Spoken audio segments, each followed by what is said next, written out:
Hello, everybody. I'm going to talk a little bit about some of the stuff I got today, which is new. A mercury dime here, a hole drilled in it. So this isn't something that you'd pay very much for one like this. It should be close to melt value on a mercury dime, but it is a 1943,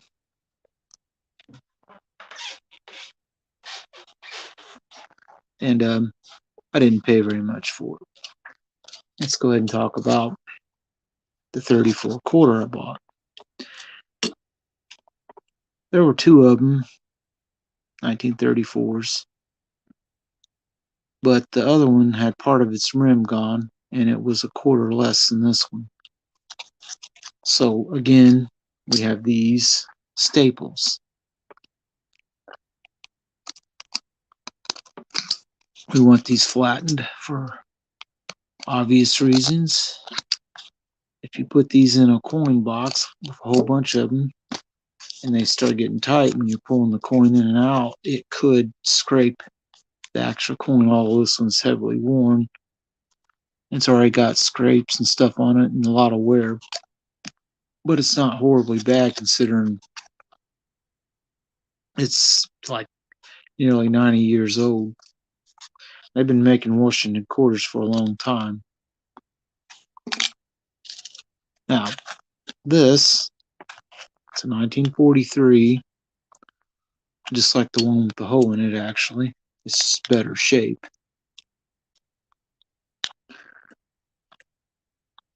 It was 3 1/4. It doesn't look too bad. Some, scrapes and scratches on it and stuff. But that happens with these. Any circulation, which just had some. It's not real bad. And he had one that he had put AU on it, or not AU, but uncirculated, that didn't hardly really look any better than this one, details wise and otherwise. But it was $6. So I'm like, well, this one actually looks better, so I'm going to go ahead and buy it instead. All right, so the 1943 mercury dime. The other one I bought was a 37 Philadelphia, and this 550 is about the going rate on quarters anymore these days. This one's a little worn, but not real bad.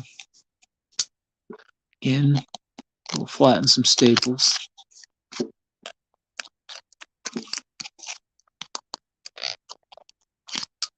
There we go.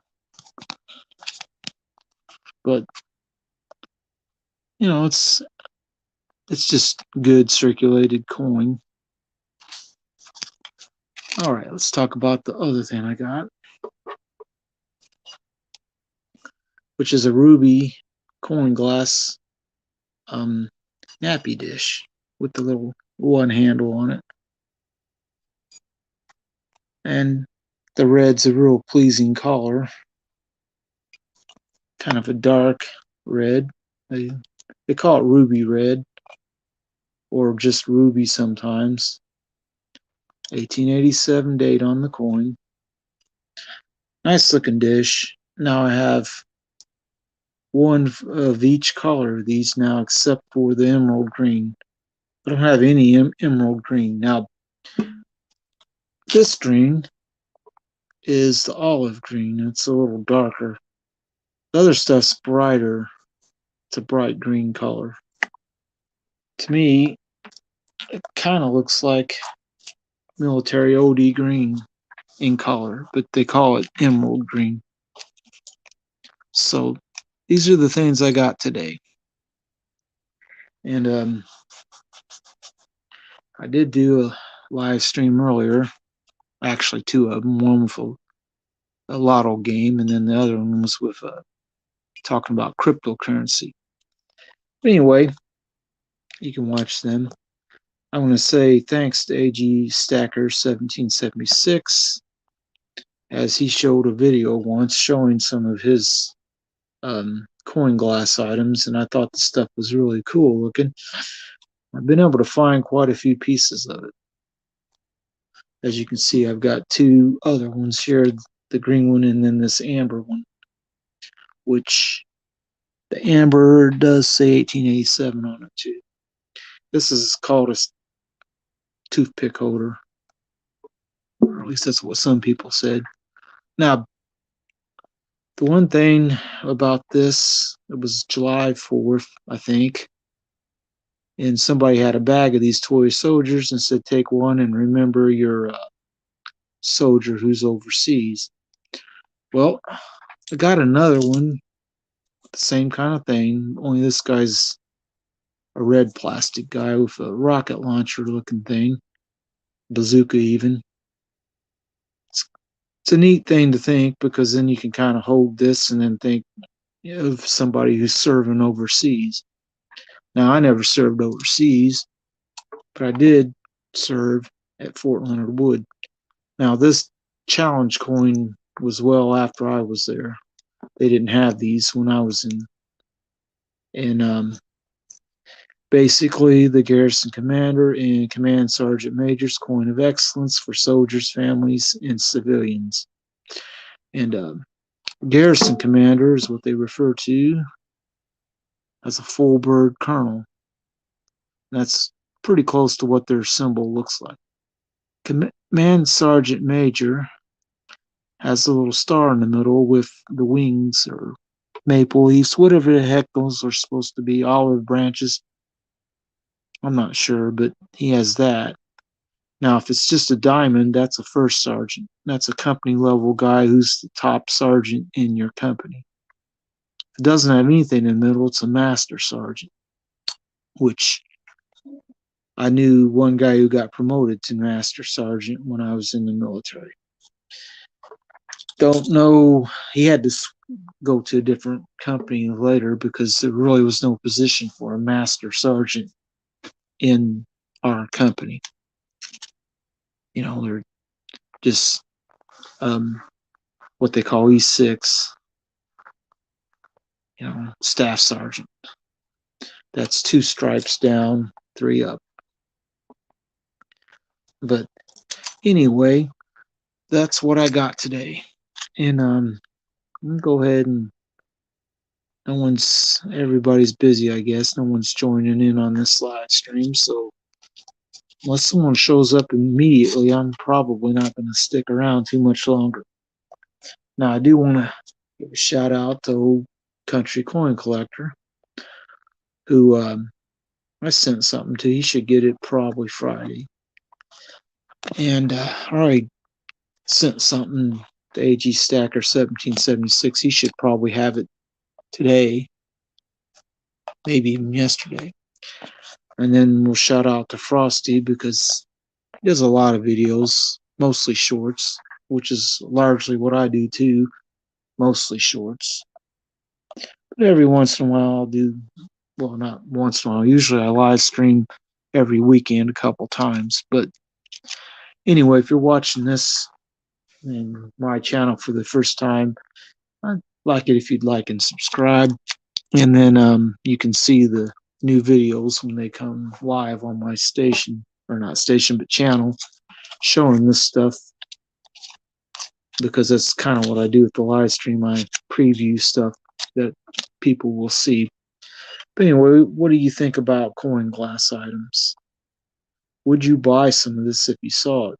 If you do buy it, be wary that some of these are reproductions. And you can kind of tell reproduction from this real easy, because this is frosted. Reproductions aren't. Sometimes people take the reproduction ones and do a little sandblasting on it and try to make it look like non-reproduction. I'll go ahead and show a reproduction one. Because if you're going to talk about reproduction coin glass items, you should have one just for the purpose of the education. You can see there's no frosting on the glass on this. This is much newer. Still says 1887 on it. It's got the torch and the eagle on this. and it's the amber color. It doesn't look real bad, but it's not quite as valuable as the non-reproduction, but it's still, most of these aren't real expensive. I mean, this was like $4. If I remember correctly, this was $9, and it's not reproduction, which is also about the same price this one was. This olive green one was about $9. And, depending on who you buy it from, the price will vary. But keep in mind also that this red one is a lot more collectible color than the amber or the green is, or the clear.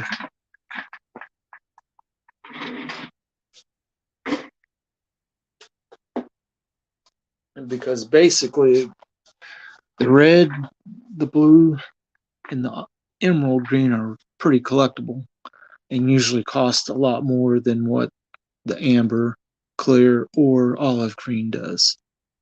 In fact, I did see a red ruby one of these at a different antique shop. The guy wanted $30 for it, which I thought was pretty high, but and this was like 9, I think. Might have been 12. I don't really remember. Sometimes you buy stuff, you kind of forget how much you paid for it unless you keep a good track of it. I'm not planning on selling this stuff anyway, so it's not like I'm buying it for any kind of investment, and it probably won't go up in value much. And stuff like these Morgan dollars that are worn out pretty bad, they won't go up in value unless silver would go up a lot more from where it is right now. But this is an 1890 O, and the Orleans Mint made quite a few Morgan dollars. A lot of them got melted, but they made more than San Francisco did in Carson City, and just a little bit less overall than what Philadelphia made.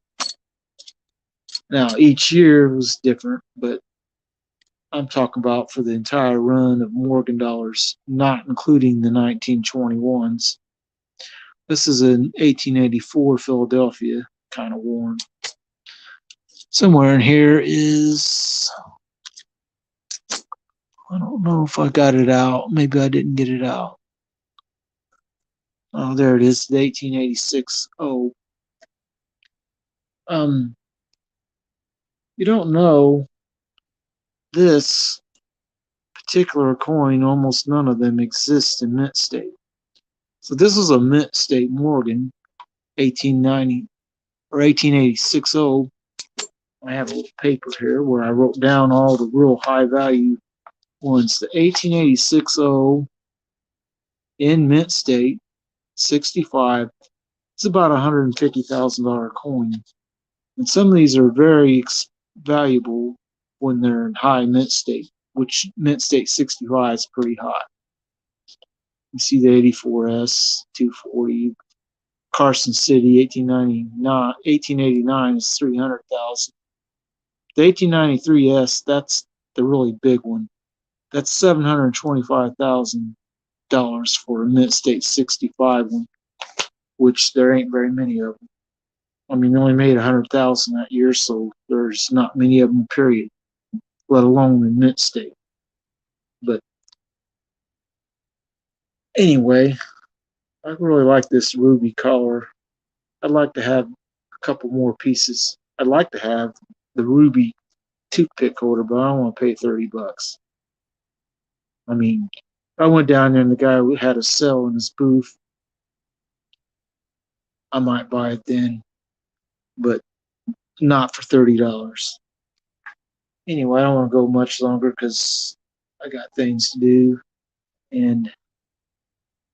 But I do want to wish you all a good night, and we will probably go live tomorrow night too. Maybe. We'll see what happens. But have a good night, and we'll see you next time.